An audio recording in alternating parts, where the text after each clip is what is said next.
Happy day. Jay's pretty excited. This is the big start. Come check this out, guys. Come check it out. The big start. This is a whole summer in the making. Yeah. So let's show you what we got going on. Step one of the big process. There we go. Ah! That thing's as big as you are. We have a super awesome battery from Sungold. This is what's going to make the magic happen. So yeah. So let's get this over to the bunker and get in the bunker. It's too heavy. Right?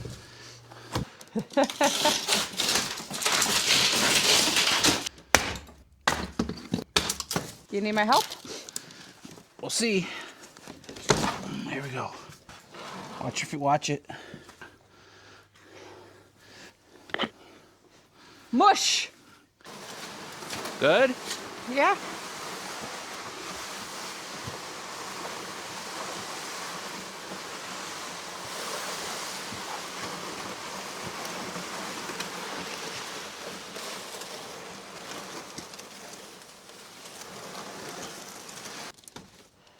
Careful, please. You need to stand on the... No, I want the opposite of that. Okay.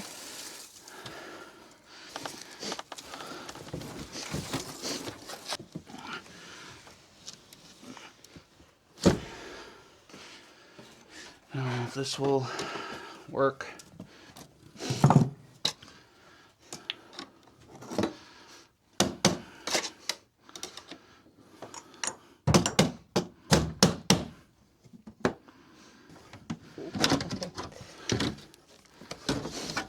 Look at all that.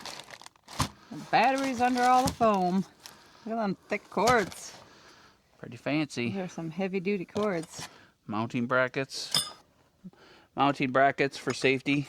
We'll make sure we install those someday. Now let's hope the bottom is this direction. Sure. Alright, so we got some brackets, guys. We got these heavy-duty cords. We've been using Sungold stuff here for close to 2 years now. We put their 8 kW system in for the main cabin, and then this spring they sent us a 6.5, which is hanging on the wall here that you saw me install in probably a different video. So these are nice. These are really nice. They're like really heavy duty. Holy moly! Well, yeah. This system is remember, this battery can be stored outside. Oh, is it? Yeah. Really? Mm-hmm. Well, I did not know that. Yeah. Ta-da! Holy cannoli. This thing's 16 kilowatt hours. That's more than 3 of our regular server rack batteries, right? Yeah. Honestly, I didn't know that this was an outdoor rated unit, or we might have changed the plan a little bit. But it'll be nice and safe in the bunker, I hope. And then if it's not, then it'll be the only one that's safe. And don't worry, guys, it's been pouring this last week, and no floods have happened in here. It doesn't, and it's been above the temperature it is outside. Yeah. Because it's holding temperature good. And I don't even have it insulated real well yet. Like, I don't have the door insulated or the roof insulated. I want to insulate the ceiling a little better. So that will all be winter stuff. Yeah, look at that. Get this bad boy in here, huh? Yeah. Got it backwards. It's going to be hard to get in. Yeah. We had a 50-50 shot. That's about how Jay and Jed roll. We had a 50-50 shot of him coming the right way, and it was not. It's all right. I'm pretty excited about this. This is beautiful.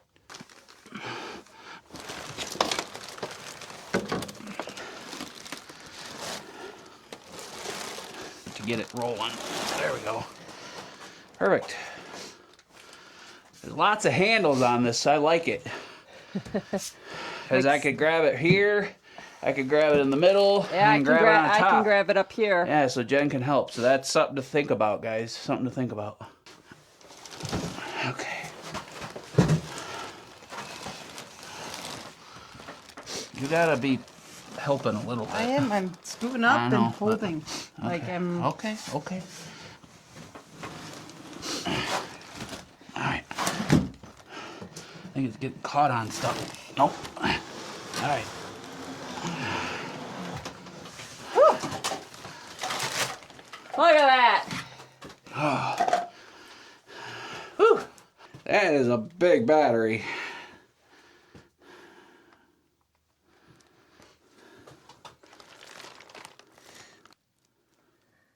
IP65. IP65 rated, that's good. Yeah. That's pretty awesome. You could put this outside. That opens up a whole new world of opportunity. Yeah, for lots of people that don't want their batteries inside but don't have a solar shed. Yep.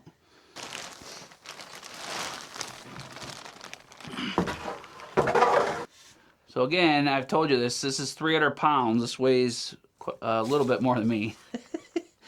But don't move the whole thing. Don't try to deadlift the whole. I mean, you could deadlift it if you've got the skills. But just shimmy. Look, shimmy. Shimmy. 50% of the time. You don't have to pick up the battery and deadlift it.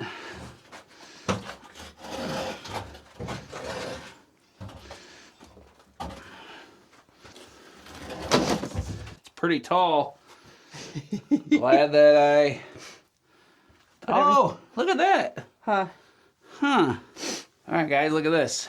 I thought it only had terminals on one side. I was like, well, you must have to only hook it to a bus bar, you know, from here to a bus bar. But look, it has terminals on both sides. And it has dip switches and indicators on this side. And then look at the other side. It has nice watertight things if you're not going to use communication. It says inverter. It says inverter on this RS45. So this is going to go to the inverter. This could go to another battery if we chain them together. But look, and then this is all locked down nice. Yeah, terminals. This is two RS485s or campus. And they got nice watertight cap. Here's our, these are press on or click on connectors. And then these are all watertight as well. Look at that.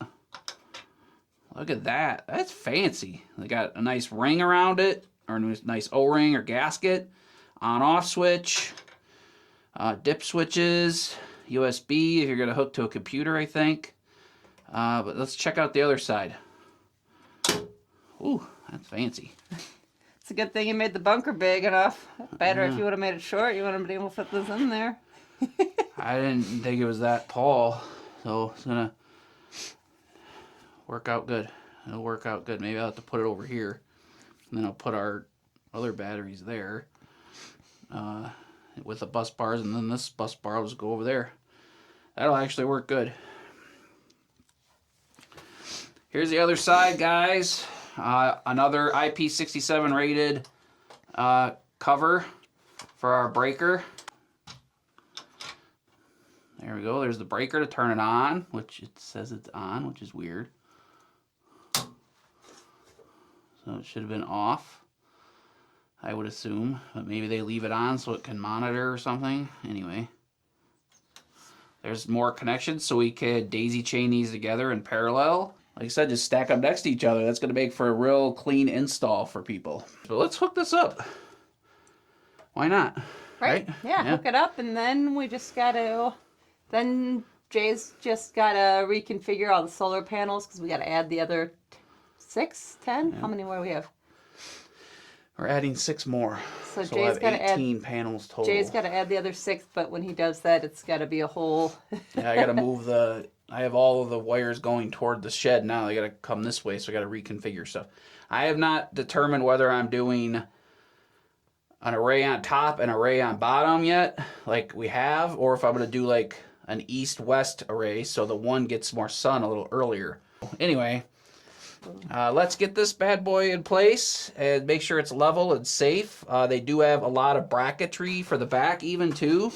This is heavy duty, guys. This is heavy duty stuff. They have little slots. Yeah, like if you're putting this in a home and you're getting it insured and it's all up to code and everything, I'm sure they're going to want these brackets on here. This will go to the wall and then keep it from tipping. So we might use these. I don't know. We'll see how level it is when it's sitting on the the foot pads. But if we have to use these, we will. It's not that big a deal to install them. So let's turn it on real quick before we get it tucked back in the hole. Filming? Mm-hmm. So power switch on, breaker on. All right. Flip this up again. It holds up. I like that. Let's flip the switch on.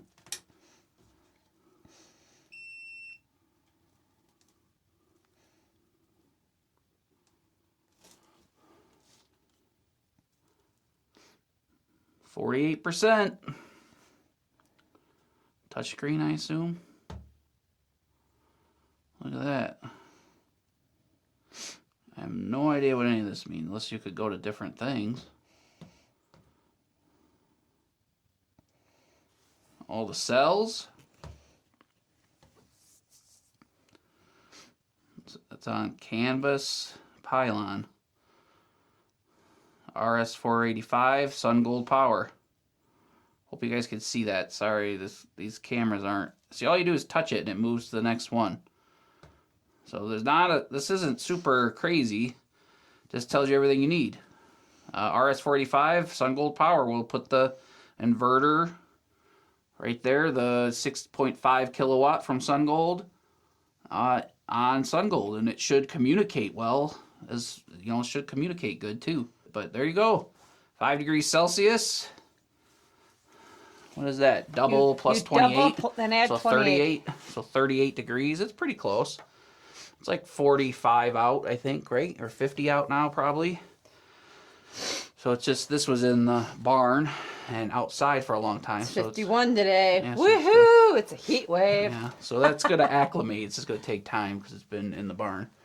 But anyway, it's on. Cool. Cool beans. Let's see what the temperature is inside here. 49 degrees in here. 49, so that's good. We're going to insulate this a little bit better. I might take my lights down and put another layer of bubble foil. I thought about last night when I was laying down, maybe doing rock hardy board on the ceiling, because that would make this like really fireproof. So we're going to connect the cords? Yeah, let's do it. All right. Let's power everything down. Let's turn our breaker off. Included in the package is all the mounting hardware to mount the brackets to the wall. We're just going to set it here on the concrete slab against the wall, but we have a grounding line and we have our communication line. This goes from the battery to the inverter. This is some thick wire, guys. This has got to be like, this is like 2-watt, I think, similar to what we used to put on our 12-volt batteries. And I can't remember how many. I feel like this can carry like 250 amps or something. I don't know. I can't imagine they would overrate it, but I guess better safe than sorry. So one end is the click on, press on terminal for the lugs on the Sungold battery. And this is the lug that we could put directly into the inverter. Maybe these could all go to a bus bar and then do a chunk of wire from the bus bar up to the disconnect. So maybe we'll do that instead, but I gotta go get the bus bars and mount the bus bars.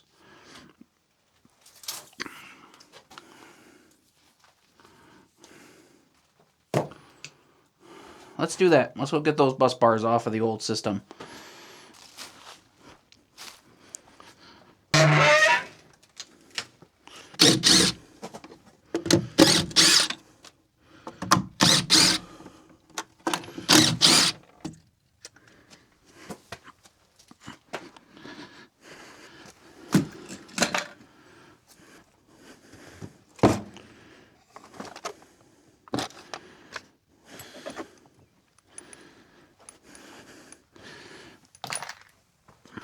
Alright guys, that's going to work better because I can use the T-class fuse that I had over there too.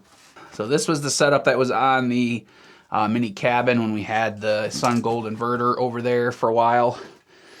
with the single Sungold battery. And now I'm going to use these, I guess. Let's mount these on the wall. Let me get this all configured and figure this out. There you go, guys. It's got a little bit of a tilt towards the back wall, which I prefer. I will most likely hook up the bracketry to this wall, but I can't lift a 300-pound battery by myself. See that shelf? So we got to lift it about 1 inch up off the ground, and it slides in on top and bottom. I will set these up, I promise. I'm just trying to get the system functional, kind of get a layout of what we want to do, and then we can, you know, fine-tune things. So let's, now that the battery's level, I think that's where I want it. But let's figure out where we're going to put our bus bars. Probably here, one there, and one there.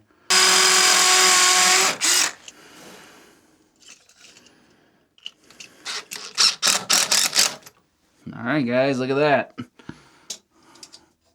Negatives, positives. Got this T-class fuse we were using before. Might as well use it. 100 amp. I like going smaller fuses because I would rather pop a fuse than burn up lines. Alright guys, moment of truth. Woo!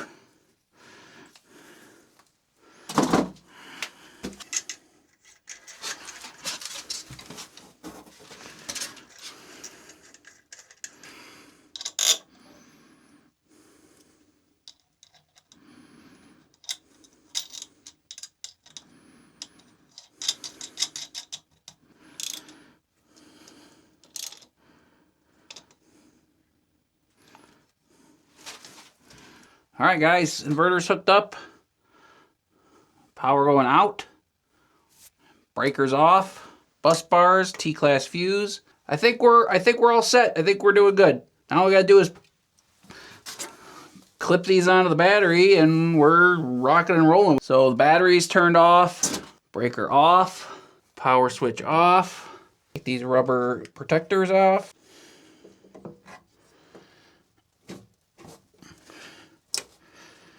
There you go. Hear that snap?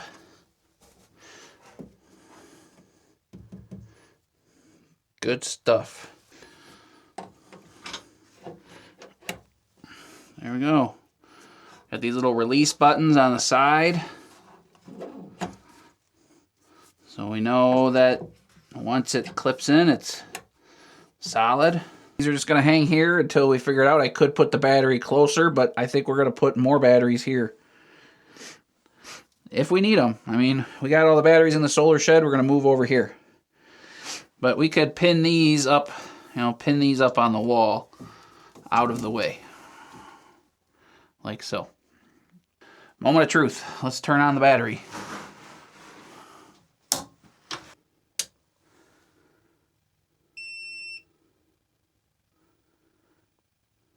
Going through its original setup to state of charge. Lights on for 50%-ish. 48%. I guess these are error codes I think I saw in the manual. So, no errors. There's all the cells, all, you know, showing their state of charge. So I'm going to look in the manual, but let's turn the power on. Power coming over here to our bus bars. Let's put our caps on these so they're safe. This is cool. We can hook up a lot of stuff to this. This is a big system, guys. Alright guys, so tell me if this would bother you. The sticker is upside down on this one.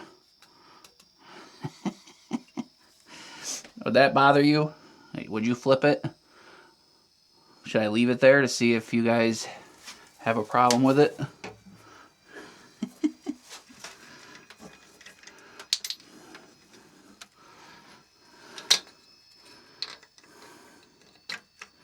Tell me if you would have flipped that.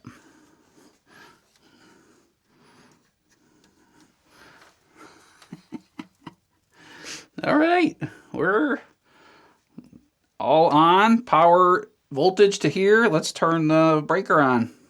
Power to our bus bars.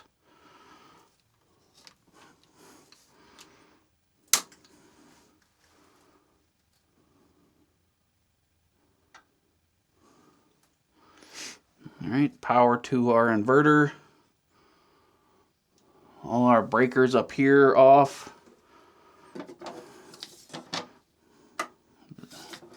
Bus, that's off. Let's turn the inverter on.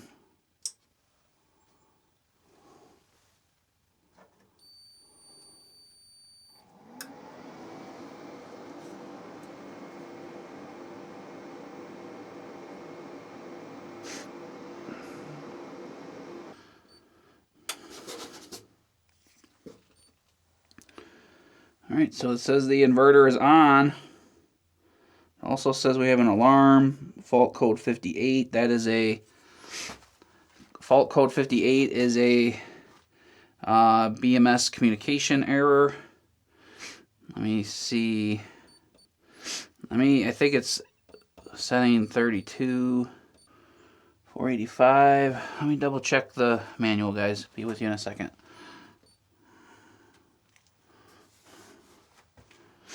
It's working. It always works. I think you just have to ignore a lot of the codes. Give me a few minutes. So here's the thing, guys. I'm going to get in touch with Sungold. I just been looking at this for 3 seconds, but number 58 error code. Number 58 error code is a communication error, BMS communication error. It will not affect the output. It shouldn't affect the input either. So this is one of the things you have to like fight a little bit and figure out if you want 100% perfect communication or if you're doing no communication. As long as your parameters are set correctly, it's not going to hurt anything. All right, guys. I got other stuff to do right now, so we're going to leave this as this today. We're going to hook up some solar tomorrow. The battery is on. It's at 47%. It's running the inverter. The inverter is putting out power output, but we do have a number 58 BMS communication error. So I had that when I hooked it up to the other Sungold, the server rack over there for the mini cabin before.